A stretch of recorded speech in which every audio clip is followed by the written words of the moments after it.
Good morning. And I've got Kathleen here today, and it's a special, special coffee with Lisa, and I'll tell you why in just a moment. Kathleen has been designing her own clothes since she was a little girl. I was always like this little fashionista. I think it's a combination of my parents showing me that quality was always important, regardless of whether it was the food you put into your body or what you wore. She started designing costumes for Shumka, ones the dancers still wear, created ready-to-wear clothing for a handful of local stores, and even designed an award-winning baby's bib. But working directly with clients led to her niche in custom design. And when other designers were leaving the city, the fashion industry here was pretty sparse. Kathleen made a conscious decision to stay. I wanted to be one of those entities that happened in Edmonton.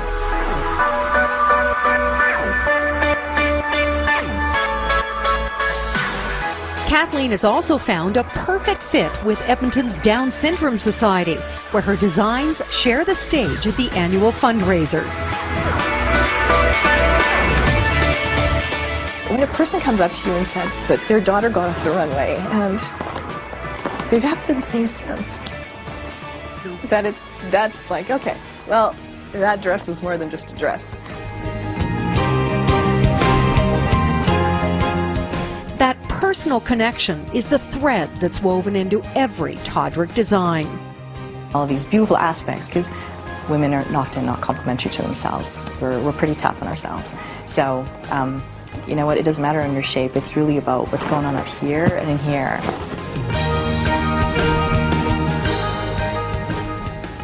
Hi, welcome to the Coffee with Lisa podcast. I believe that everyone in business has missing structures and endless possibilities to create new opportunities.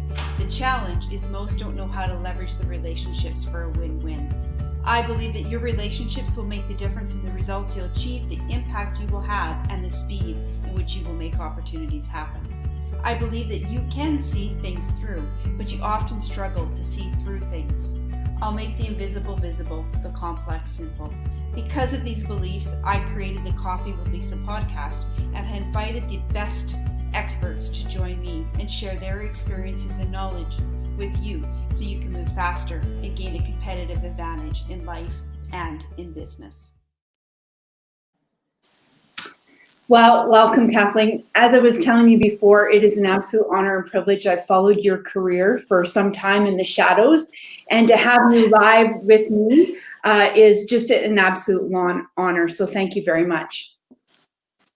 You have been coined the Queen of Culture. You were 2016's Woman of Vision. Your clients have worn your designs on the red carpet. They've worn them on conventions and conferences, at home, walking the streets of Edmonton. Tell me, do you love fashion? Lisa, can you hear me? I can hear you. Okay, I can't hear you at all. I hate to tell you that. Really? Yeah, you're completely muffled. Completely. Oh, there we are. Okay. Here we are. This is good. Here we are. Okay, so I just had a really great introduction. Thank you for everything you just said. I so thank you. What I was saying was that your designs have been, you're considered the Queen of Couture. You've been a global global women of vision. Okay, now and women have worn your designs in the street, at home, and so forth. But my question to you is do you really love fashion? You know what? All of my colleagues, we talk about this on occasion, and it's kind of I don't want to say if it's a love-hate relationship, but it's contentious. At the best of times, there are many sweet moments, and we all know it's very grueling. And there are things that you love and hate, and those things change from day to day, year to year. There are often, I think a lot of people in their careers, they say, why did I choose this? My dad jokes, why couldn't you have chosen something simpler like neurosurgery, Kathleen? Seriously. Oh, but that's simpler? That's simpler? Seriously? question for you about that one, because I don't know, Dad. I don't know. Yeah. Well, when I started in science, there were days I'm thinking, maybe I should have stayed in science. But, you know, everything has its difficulties, right? But it's like you're saying, the connection of the client is what keeps you locked in. It is that hole that Alice falls down, and no matter what, there's always that connection that keeps me in the business, no matter how tough it gets. It's why I'm here. It's why I continue to plod along and just try to take on every project and make every project interesting and let it be a catalyst for the next thing to motivate me, right? So it's a very tenuous relationship. And then you've got all the information coming in from the side of how bad fashion is, and it's blamed for everything, I swear. It's a dirty industry, it's a nasty industry, but there's a beautiful side to the industry too. And unfortunately, we only hear about kind of one side of it sometimes, and it's a very multifaceted industry as well. And that's kind of the side that I want to be a part of, kind of that nerdier side that I really, really love. Yeah. Well, and I think too, you bring up a good point. But I think, Kathleen, in any industry, there's good and bad. It's not just fashion. When I was a private investigator and in the law enforcement industry, there was good and bad in there too, right? So I think it's everywhere. It's what you make of it and how you position, so how does purpose play a role in what you do and who you are at the core? My purpose is to bring a side of fashion to a client. Typically when they come to me, I'll back it up a bit. When they come to me, they've either been looking for weeks and weeks on end, or sometimes months on end. So they come to me as a last ditch, desperate move, assuming everything they assume about bespoke or couture and what it's going to be, without even asking first and exploring. And they find out that, hey, you know what, this is actually an easier way for me to access what I needed. And don't be scared to come and ask me. So I like to, at that point, they're pretty frustrated. And so I like to bring in that purpose of being, okay, this is where everything gets calm. This is where all of that stress shifts over to me. I do all the research and the resourcing. We take it upon ourselves to make sure that you walk out here happy. You're fit well. You're walking with beautiful textiles on your body. You feel good about yourself, and you have whatever you need to say in the world. You're going to leave with that feeling, probably, and I'm hoping you leave with more than what you intended to leave with. And it's not just clothing, because often people come to me for the first time, they've been buying off the rack, ready to wear, right? So that is what it is. And that has changed tremendously too. And now we have online world where there's this disconnect between, you can't even touch the garment, right? Whereas here, you can touch it on a bolt, from a swatch to a bolt of fabric, and then before you know it, it's on you. It just transforms on you. So I try to bring an intense amount of purpose for that connection with their life and understanding what they need this for, even if it's a wedding or just a cocktail affair or remember cocktails? We used to What was that? A cocktail? Remember I'd have to dust off the little black dress. Like, seriously, that just is. Anyway, that's a whole other story. That's a whole other conversation. I think webinars and Zoom meetings are going to become more dressy as time goes on. Yeah, I would agree. And then it's not just going to pop up that's going to look dressy either. That's right. Yeah. Yeah. So that's strong connection. Yeah, exactly. Like, and for women and men, I would think, I'm not a man, but I'm going to speak on their behalf, feeling good, feeling like you belong in what you're wearing is just as important as to how it looks. And I think that's really what you're saying is that when you come to you for a new design, it's not just about the fabric. It's so much more that when they walk out, the experience is not just about how does it fit and how does it feel. It's about what's up here. Mm-hmm. And would you say that's typical of most fashion designers, or no? Some I've connected with, and I'm not talking hundreds, right? Because I live where I live. It's a very small city, big and small in its own right, in some ways. I know of people in Toronto and of people in New York, and there is that common connection. There are some people who do have that vested interest of, some want to dress the masses, some don't. Some go into costume for that reason because they don't want to dress the masses. They want that one-on-one personal experience, whether it comes through the history of fashion and dressing someone for a role or on film, and they choose that route. So it seems to me that I know a lot of designers that it's about the bottom line. It's about the units, about my stuff is out there everywhere. They have this need to be everywhere, and whereas some people don't. And I think it's if you can make that decision fairly early in your career, that's going to help you a lot. Otherwise, you're going to just be kind of plodding along blindly and maybe getting a little bit frustrated throughout the whole process and just kind of follow your gut as to what you want. I think I knew fairly early that the world of theater is very interesting, but it's a lifestyle that is also interesting, where time stands still in a theater, and there's not a lot of windows. So you're stuck in this time zone, right?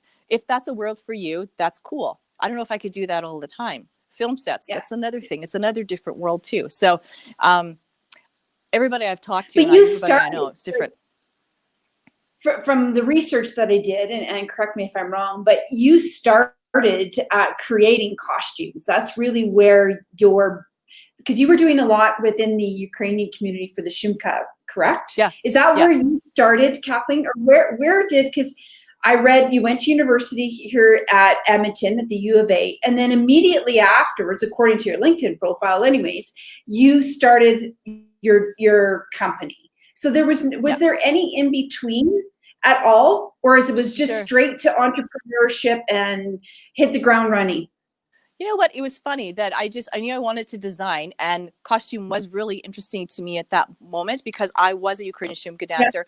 I was living in these costumes in that theater world, and I do love it. And before I knew it, I was designing custom for, it turns out to be, as usual, friends of friends, and then it started to extend outward. Before I knew it, I had a client list that was growing, and it was completely off the tangent of where I was expecting to be, but I was really enjoying it. And for the first time, that person-to-person connection became very important to me. So yes, that's correct for what you're reading as well. So it was a bounce between costume as well as the couture, which the couture eventually just kind of took over. Yeah. And I would imagine, was that by design for you, or was that just because, let's face it, when we first started out in a company, we still got to keep the doors open, right? So was that by design, or it was by design? It was by design. I mean, I was lucky enough to get my first job even before I graduated from the U of A with a small kids clothing company. And I was with them for a couple of years. So that helped me kind of add a bit of to the bank account for me to be able to have a home studio, to get the supplies I needed to start, because oh boy, it takes a lot. It takes a lot of stock to get that rolling, right? And so it was great. I've got that experience. Like kids world, I never imagined to ever go into that world. But it's really interesting how diverse the whole career has become. And it's been pretty interesting that way, and just how each has segued into each other and they complement each other. Yeah. Well, and we don't, we wake up in the morning as little girls and we say, like, for me, my path was I wanted to be a cop, period. There was no ifs, ands, or buts. But the way that I understand is that you wanted to be in science, or your parents wanted you to be in science, and you ended up being in fashion. Like, it's a little bit of both. There's a disconnect there, Kathleen. I'm sorry. I'm not putting it together. Well, there's a little bit of both. There's this, like all kids, I think, from all of our generations, where unlike today, where kids are like, there are jobs I see today. It's like, I wish somebody would have told me I could do that. I mean, like our counselors were completely different, right? Clueless, really. Yeah. So there was a part of me that felt that I like science. I always loved it. I loved geometry, math. Okay. But my strength was geometry, and I liked physics and stuff like that. So I automatically went into U of A, studied science, thought making my parents happy. I was pretty happy, but I wasn't acing it by any means. So the funny thing is that I transferred over to what was then Faculty of Home Economics. And now it's called Department of Human Ecology, which has now been watered down to forestry of all things. It's really strange. But anyway, it was weird. I know. But it's a heavy science-based degree. So I had to take organic chemistry. So you have to understand fiber physiology and dye technologies and all of that world as well. So it's really funny. You graduate from this with this degree, and you're talking to fabric reps, and you're asking them about different weaves and dye sublimation, and you're like, they have no clue what you're talking about. So I might as well have been a scientist. Yeah. Oh, God. There is a connection, though. Yeah. So, we talked prior to going live, and you said that, your dad said to you, don't be a fashion designer. Why weren't you did you say neuroscientist? Was that right? Okay. So, Dad, if you're watching, neuroscientist, fashion designer. That's a tough one. It is. I mean, there's a lot of intricate work in what I do. That's for sure. At times I feel like I almost saved a marriage by saving a human being. Had very peculiar situations in my career, that's for sure. I think his point is that, does it have to be so difficult? And maybe his concept of what it would be like to be a clothing designer, maybe it was more straightforward in his mind, and it should have maybe been a simpler process. Yeah. So, exactly. No, not so much. Yeah. No. So so let's talk a little bit about, you do a lot of work within the community of Edmonton, and one of your goals right now is you've created these amazing scarves, which, by the way, I need to purchase one. I'm going to just pop them up right now. And they're beautiful. They're absolutely beautiful. For every scarf that is sold, so if you're watching this right now, you can get a hold of Kathleen. I'll put the banner below how you can get a hold of her. But for every scarf that is sold, $15 goes to charity. So tell us a little bit more about the scarf, and why the scarf, and why Hope Mission. Okay, so I wanted to, every year, I get involved with at least one really big fashion fundraising fashion show. And I also donate to between 6 to 8, 10 other places where I donate to, whether it's an actual garment or a service or something like that. And of course, this year has been so different, right? And a lot of those entities didn't even have an online auction option. So I thought, okay, I need to do this. I always like to give back. So I thought, okay, we're all going through this really weird time. And being in the core, I see street life around me all the time. Yeah, I'll go down the street to get a coffee, and I'll leave with $20 and I'll come back with nothing, because I've given it away as I come back to my studio, because I can't live with myself with walking away with a $7 cup of coffee, and somebody on the street is like, hey, can you spare a few bucks? Well, absolutely I can. He doesn't know if maybe it's my last $20 for the rest of the week, whatever. It doesn't matter. You don't know what you don't know. Right now, you never know. Yeah, and reaching out, I think, is really important. So I think I made that connection with, Boyle Street and Hope Mission. And it's because I see it in front of me all of the time. I felt it was really, really important. So I'm trying to bring the two worlds together of my clients who are from all walks of life completely. And I always want to give, the whole theory behind even why I got the award from Global TV was that I have this accessibility to design. And people think, well, couture is very expensive and bespoke's very expensive and out of access, but I like to be here to prove that it's not. No, the scarf is not $4.99. Of course not, but I'm giving you the absolute best top quality cashmere there is. So I'm like, I wanted to design something that, yes, it's a cashmere blend. It feels like heaven on. And I wanted to put a design aspect into it that actually kind of literally you pull it out and it hugs around you, because it's got this elastication in the center and it just clings to you. And it's like a warm hug. And giving back symbolically is that warm hug. So that $15 is going to be just over 5.5 meals for each scarf. And the rest of that cost, if you're doing math, is literally the cost of the cashmere. It is that good quality. It is beautiful. And we've completely waived the production fees. Absolutely. Wow. Yeah. We're doing this out of our hearts and the goodness to give. Absolutely. So again, below is where you can go. You can DM email Kathleen directly right now. She's just in the midst of, we were just talking about this, putting up the website actual page where you can buy online, which will be up in a couple days. Right, Let's try this. I'm losing you again. You're cutting up here. Oh no. Oh, can you hear me wait. now? Can you hear me now? Can you hear me now? Anyways, I was just saying that they can DM you directly and that on your website, can't hear me? Still can't, no. Okay, is there anybody, the people that are watching right now, can you just, yeah, can you send us you can hear me. comments? Like, you can hear me. Yeah, I can hear you, that you can hear I can't us. hear you. Somebody, I know that there's people watching right now, so if you wouldn't mind just give it, can you hear me? Can you hear me? Kathleen? No? All right, so we have technical difficulties right now. Hey, I'm getting some weird feedback. Take out. Okay. Okay, can you hear me now? Can you hear me now? No, I'm still getting weird feedback. It's got to be from your side. Just a minute, somebody's commenting. Yeah, they can hear us. They can hear? Okay. We can hear you both fine. Okay. Well, this is crummy. So it's got to be you. Can you hear me? Are you on a phone? You're going to have to hold up a placard. Wow. Okay. Well, we might.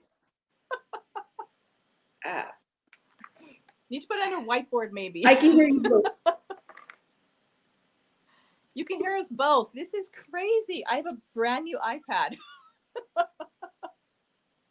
Okay, I'm going to try plugging you in again. Okay, I'm going to try plugging you in. Can you hear me now? Can you hear me? Yep. Okay, and I'm hearing like just muffled Lisa. This is crazy. This is crazy. It's probably this building I'm in, the Mercer Warehouse. It's like 140,000 years old. And I get crazy feedback. Okay.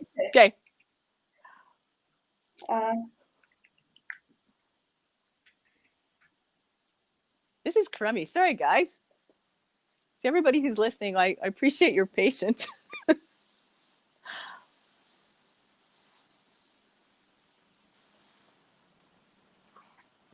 Hold on, you guys. I'm gonna send her a question.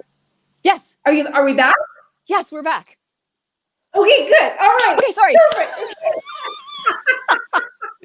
So when I wrote that, I wrote you a question so that we can keep the. Okay. So anyway, my question was going to be: tell me a story about the biggest challenge you've ever had, whether it be in life or in business, and how did you overcome it? Oh boy. Can I narrow this down? Isn't that the truth of entrepreneurs? We have a number of them, don't we? We do. You know, I can tell you the story about being called in the morning of Lady Gaga's performance to work with her costume designer, and my head just about exploded. Then I had the moment where I had to design for a deceased client. And then there's always some weird, financial balls up in the air and courier problems. And oh, wow. I think probably one of the toughest times. I want to hear about Lady Gaga. I want to hear that story. Are you back? I'm a huge Lady Gaga fan. So I'm going to let you take away on that. Now you're muffled again.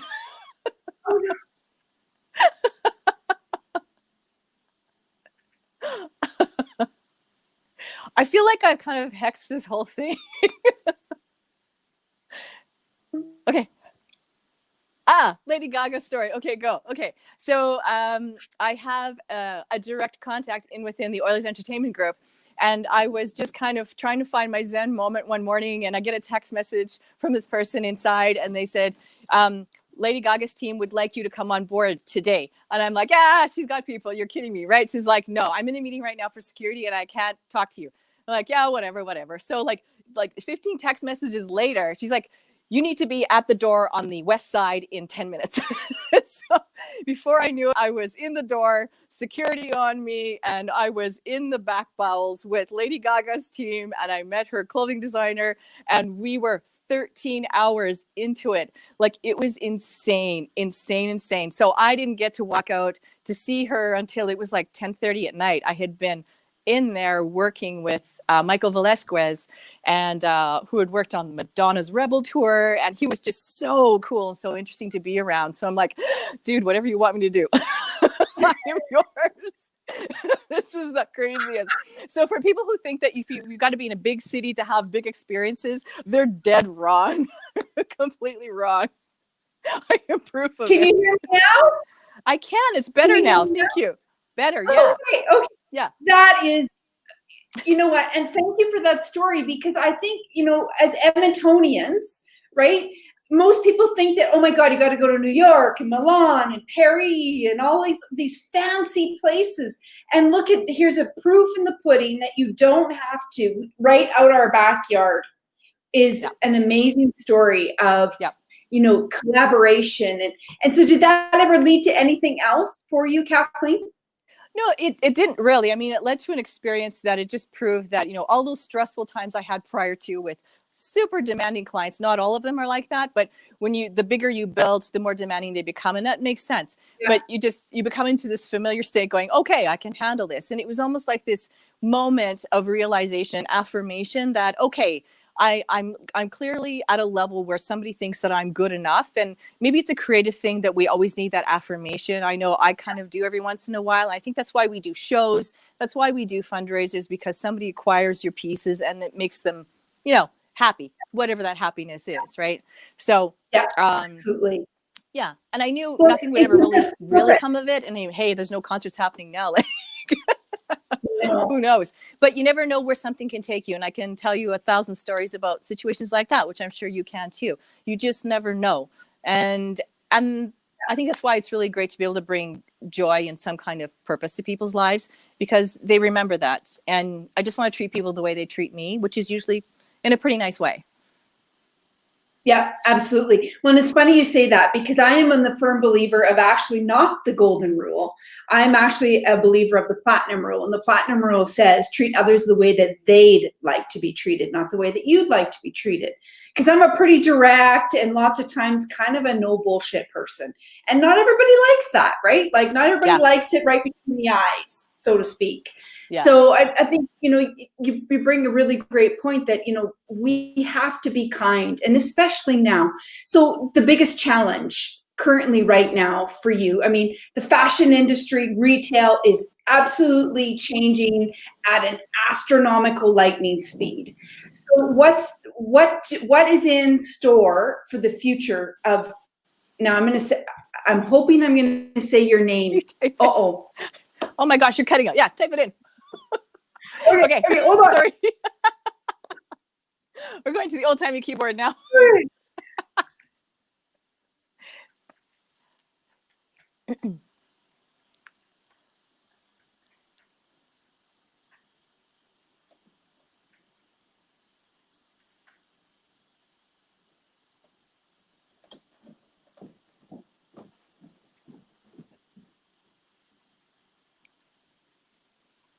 Okay. What is in the future of Todoruk Designs with the fashion industry changing so rapidly? Yeah, that's a huge question, right? We're all pivoting. Pivoting is like the word of 2020, right? Yeah. And it's funny when March arrived and I thought, masks? Are you kidding me? Like, seriously? And so now guess what? I think I've surpassed 350 masks already. Like, it's ridiculous. But they're going to be the best damn masks ever. They're the most beautiful cotton. We've got special filters in them. Like, we're nerding it out. We're making it beautiful.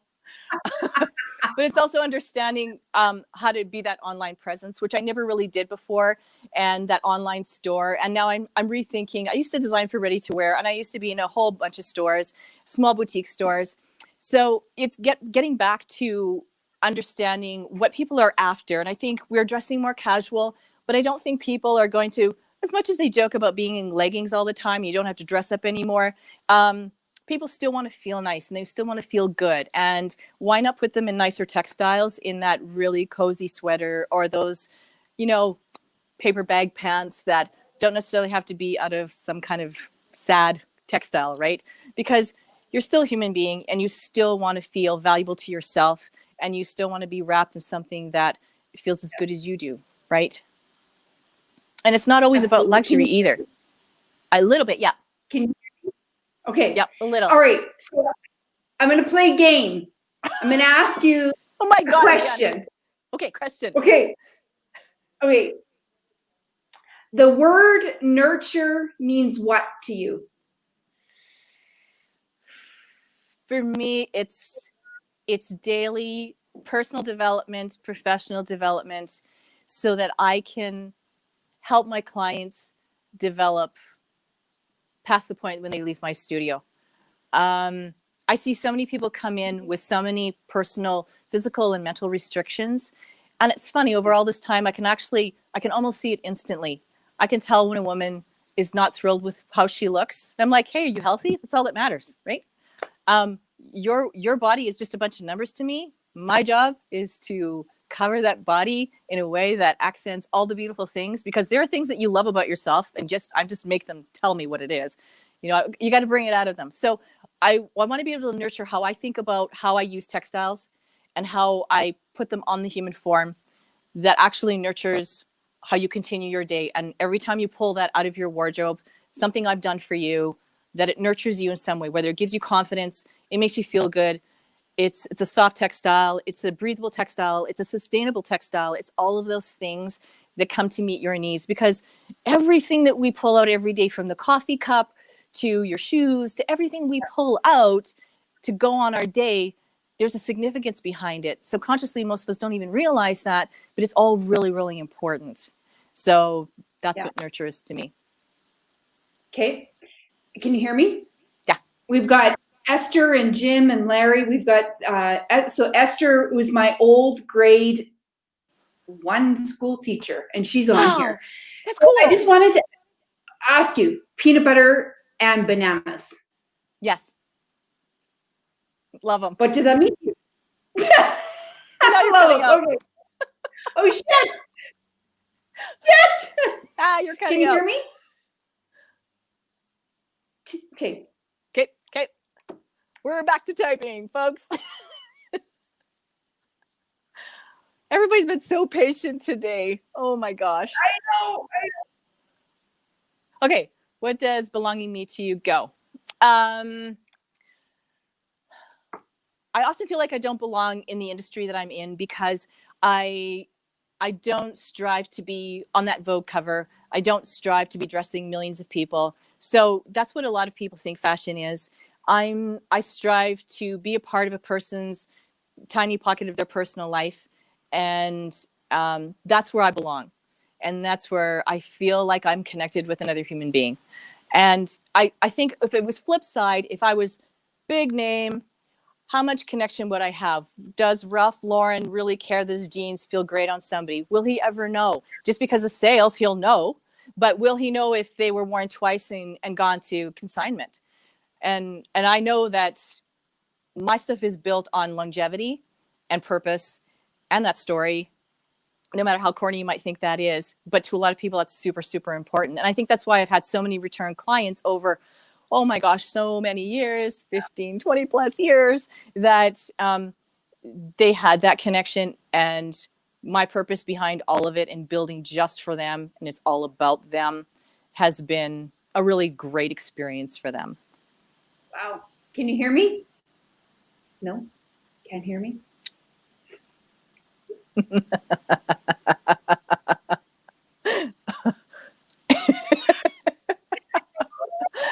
Blue and red. Blue versus red? Or which one? Blue or red? I think I'm missing the point here. I'm a very literal person. Okay. Blue and red equals purple. Violet. Sorry. Got a star. Okay. Okay. Why? Why does red and blue equal purple? or violet? Well, it's a color wheel. See, this is where the science comes in. It's logic. They're on the wheel. They come together, whether it's light or paint. Fabrics, not so much. I wish sometimes I could blend like a blue wool and a yellow wool together. Can you hear me? And get that green, yeah. Can you hear me now? Nope. Damn. Okay. You're like Charlie Brown's teacher. I know. Okay. If you were.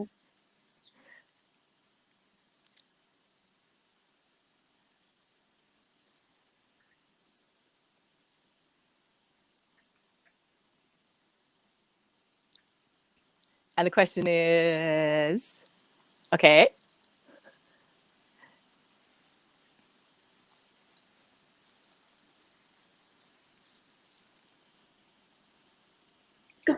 Okay, close the show. Tell people one thing they should do for someone else over the Christmas holidays. Oh, man.